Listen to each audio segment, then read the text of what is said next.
The Naval Academy Museum presents A History of the Navy in 100 Objects. The Civil War was a watershed event in the Navy's history. It was devastating for the Navy's continuity, but also drove a significant amount of innovation and helped push the U.S. Navy onto the world stage. By the beginning of the Civil War, the Navy had already pretty much established its processes and practices. It regularly sent ships around the world, conducted patrols of both coasts, maintained permanent shipyard and maintenance facilities, and had formalized its officer training structure at the Naval School in Annapolis, Maryland. All of these were hallmarks of an established regular Navy. However, like it did to the Army and to the rest of the country, the Civil War literally split the Navy into two, leaving many officers and sailors with painful choices. Throughout the end of 1860 and into 1861, the burgeoning rebellion of the group of states that would become the Confederate States of America resulted in the seizure of port facilities and coastal forts throughout the South, including the Norfolk Naval Yard. On February 20th, 1861, the new Confederate Congress established a Navy Department with Stephen Mallory at its head. At the same time, the Union President, Abraham Lincoln, appointed Gideon Welles as his Secretary of the Navy. This takes us back to episode 2 of our series, when we discussed the political cartoon that blasted the North's naval acquisition program and the way the blockade of southern ports was carried out under Welles. Tactically, the two navies went in different directions. Our object today is a letter opener made from the wood of Confederate raider CSS Shenandoah. Shenandoah typified the Confederate strategy of using commerce warfare and innovation to try to match the Union's industrial might. Dr. Scott Harmon will talk more about the South's commerce warfare tactics, but it's also important to understand the role that innovation played in the Civil War and its effects later on. As painful and bloody as the Civil War was, it resulted in a significant amount of new naval innovation, particularly on the part of the Confederacy. Forced to confront a much larger and more powerful force, the Confederate Navy turned to innovation in order to blunt the industrial might of the northern states. We already discussed the Battle of the Iron-clads in Episode 5. When the Confederacy captured Norfolk in 1861 at the outbreak of the war, retreating Union forces burned the decommissioned wooden ship USS Merrimac to her waterline. However, the rebels raised her hulk and rebuilt her into the legendary iron-clad ram CSS Virginia, who would take on nearly the entire Union fleet the following year in 1862, before engaging the USS Monitor in the Battle of Hampton Roads.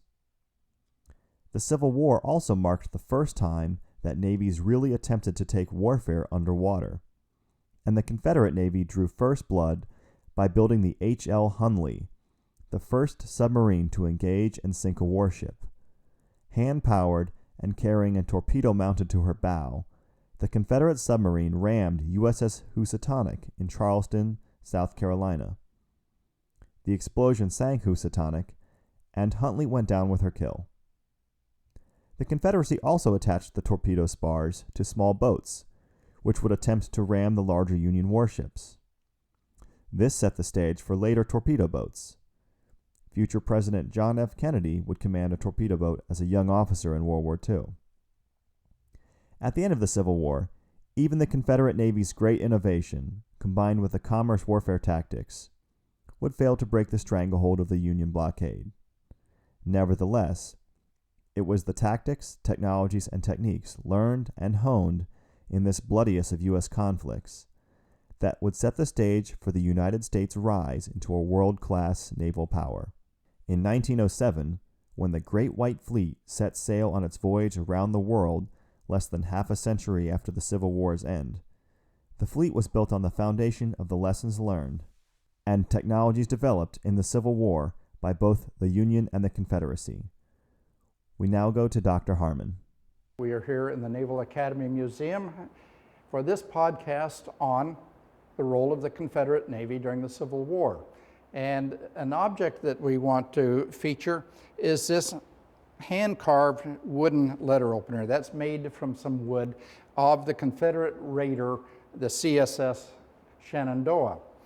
Now, the Civil War was an interesting in that the Union Navy, the United States Navy, now the Union Navy, shifted roles. Historically, from the Revolution and in the War of 1812, it was a small navy fighting for survival. In the Civil War, it became the large navy as opposed to the Confederate Navy. And the Confederate Navy did the things typical of small navies in history. They were innovative, they were creative, they developed an iron-clad, as we have talked about. It also used the typical strategy of a small navy, and that is, in Mahan's words, guerre de course, or commerce warfare. The idea is to send ships out to attack the commercial ships, the merchant ships of the enemy. That way, make the cost of the war increasingly felt by the populace of the enemy country. And the Confederates did this in large part through the use of three major Confederate raiders, the Alabama, the Florida, and the Shenandoah. These vessels sailed around the world's oceans, attacking Union merchant ships wherever they could find them.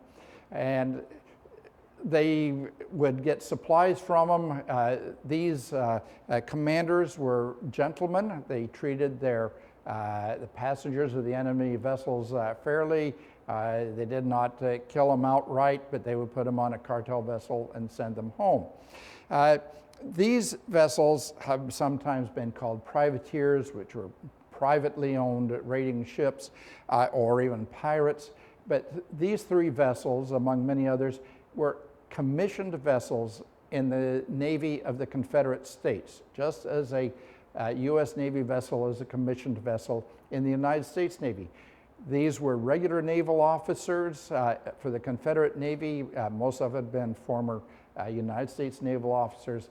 But their mission was to go out and try and make the war as costly for the Union as possible. And they sailed for many years, drawing many assets from the Union Navy, trying to find them. And finally,